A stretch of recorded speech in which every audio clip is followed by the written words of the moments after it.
Selamat pagi saudara. Pembacaan firman Allah pagi ini diambil dari suratan Efesus pasal yang ke-6 ayat yang ke-12 yang berbunyi, karena perjuangan kita bukanlah melawan darah dan daging, tetapi melawan pemerintah-pemerintah, melawan penguasa-penguasa, melawan penghulu-penghulu dunia yang gelap ini, melawan roh-roh jahat di dunia. Saudara, hidup ini adalah penuh dengan perjuangan. Ya, Ayub katakan hidup juga peperangan.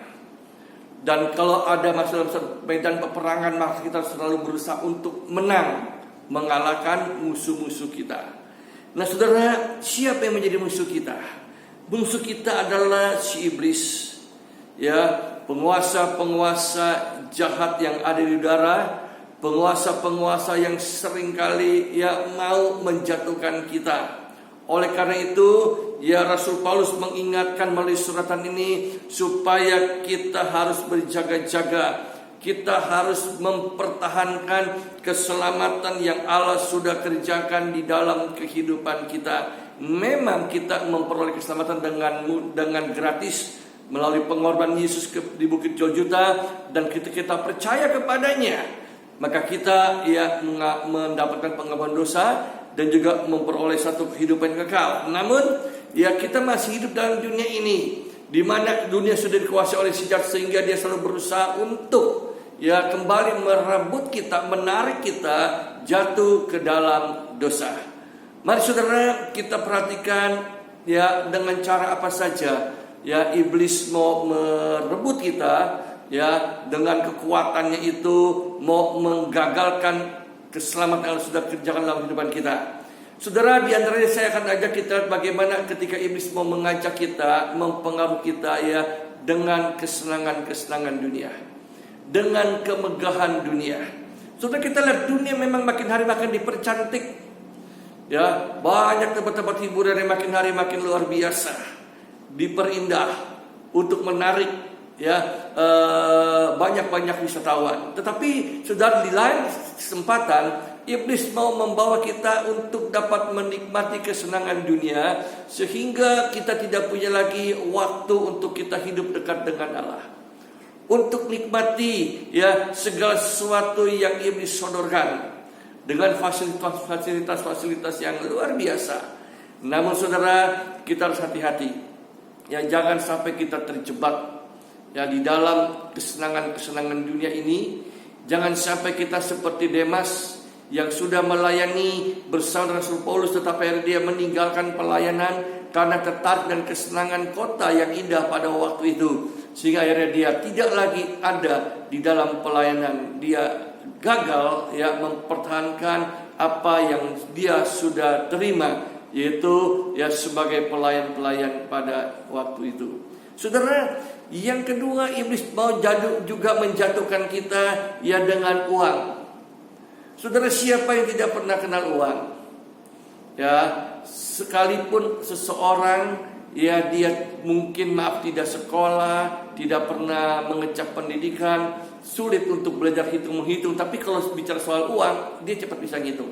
Berapa juta pun dikurang berapa ribu dia bisa ngitung, dia bisa tahu. Kenapa? Karena uang begitu ya menjadi sesuatu yang dibutuhkan memang oleh semua manusia.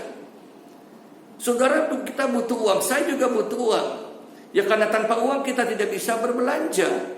Ya, namun saudara, kita yang harus kita perhatikan, jangan sampai hati kita dikuasai dengan uang. Artinya ya dikuasai dengan ketamakan.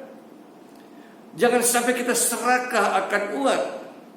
Ya Rasul Paulus katakan cinta akan uang adalah akar dan segala kejahatan. Kalau kita pelajari atau kita perhatikan keadaan-keadaan dunia sekarang ini, ya luar biasa. Ya, seseorang yang rela membunuh orang yang lain karena dia ingin harta kekayaannya. Seseorang mau rela menjual dirinya karena dia ingin mendapatkan uang dalam hidupnya.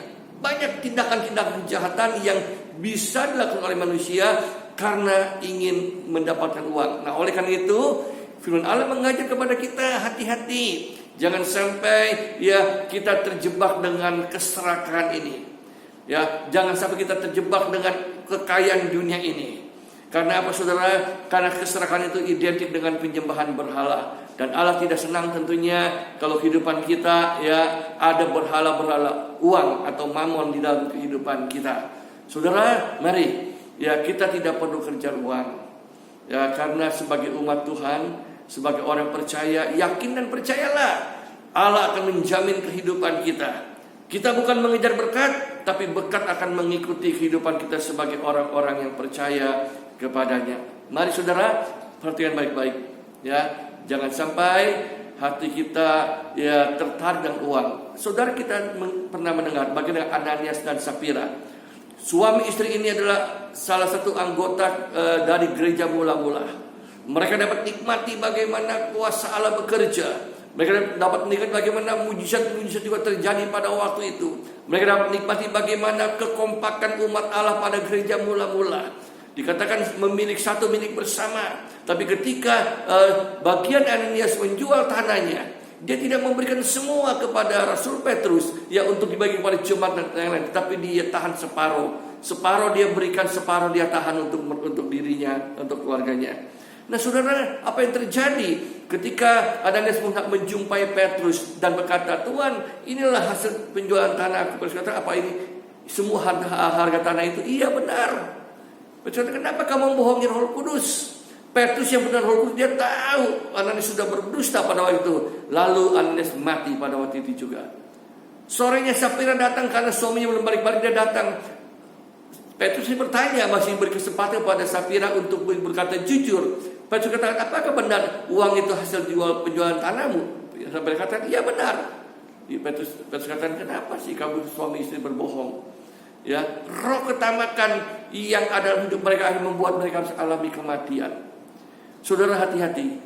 Ya, jangan sampai kita berdusta kepada Allah. Jangan sampai kita ya melawan Allah hanya karena kita tamak. Ya, hanya karena kita rakus dengan kekayaan dunia ini. Saudara, Yesus pernah berkata, apalah artinya kita memiliki seluruh kekayaan dunia ini kalau jiwa kita binasa. Mari saudara perhatikan baik-baik ya, jangan sampai kehidupan kita pada akhirnya ya terjebak dengan kekayaan dunia ini. Saudara, oleh karena itu mari saudara pertahankan iman yang sudah kita terima. Ya, jalani kehidupan kita, waspadalah. Iblis seperti singa yang mengaum-ngaum, berjalan berkeliling untuk mencari ya orang-orang yang dapat dilulurnya.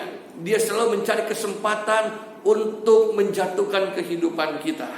Dia bisa bekerja, dia bisa mempengaruhi pola pikir kita, dia bisa mempengaruhi isi hati kita. Sama seperti apa yang terjadi dalam pribadi Yudas pada malam terakhir sebelum Yesus ditangkap. Yaitulah perjamuan malam terakhir. Dikatakan Yesus dan murid-muridnya mengenai perjamuan malam terakhir. Tapi pada waktu mereka berkumpul, iblis berbisik di hati Yudas. Artinya walaupun Yudas ada bersama dengan Yesus, tapi dia masih memberikan ruang yang walaupun sedikit kepada iblis.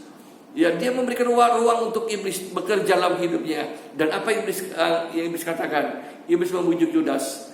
Ya, sehingga Yudas lebih tertarik dengan 30 keping perak daripada pribadi Yesus. Yudas lebih senang dengan 30 keping perak daripada dia artinya ya tetap hidup mengikuti apa yang Yesus katakan. Dan akibatnya apa saudara? Ya, dengan harga 30 keping perak itu Yesus dijual. Ya, dan pada akhirnya walaupun Yudas menyesal, uang itu ya dia lempar di bait Allah, ya lalu uang itu dibeli tanah ya untuk mengubur Yudas. Kenapa Yudas bunuh diri? Ya, dia alami kematian. Saudara, tidak ada sesuatu yang mendatangkan kebahagiaan di akhir orang yang rakus, orang yang serakah, orang yang tamak. Tetapi mari oleh karena itu saudara, ya kalau kita mau kaya, kumpulkan kekayaan di surga, bukan yang di bumi. Karena Abraham pernah berkata kepada Bapak Abraham, ya, bahwa aku memberkati engkau supaya engkau menjadi berkat. Mari belajarlah kita seperti apa yang Allah inginkan. Kalaupun Allah memberkati kehidupan kita, ya puji Tuhan. Itulah berkat yang Allah percaya untuk kita kelola. Tapi jangan lupa, ya, berkat yang Allah berikan bagi kita juga, Allah ingin supaya kita juga bisa menjadi berkat bagi orang-orang yang di sekitar kita. Yang menjadi kepanjangan tangan Tuhan, memberi pertolongan, memberi ya bantuan kepada orang-orang yang memerlukan. Itu yang Allah inginkan. Karena kita mempunyai sifat-sifat Allah di dalam kehidupan kita. Allah yang suka memberi. ya mari kita sebagai anak-anaknya juga mempunyai sifat yang suka memberi kepada mereka yang memerlukan pertolongan kita. Saudara, puji Tuhan, ya jalani hari dengan sukacita, ya tetaplah semangat, ya jangan sampai kita lemah, jangan sampai kita tertarik dengan kekayaan dunia, kesenangan dunia, tapi kita tetap dapat mempertahankan keselamatan yang Allah sudah kerjakan di dalam kehidupan kita. Saudara, tetap sehat, tetap semangat, dan tetap kuat dalam kuat kuasanya. Tuhan Yesus memberkati.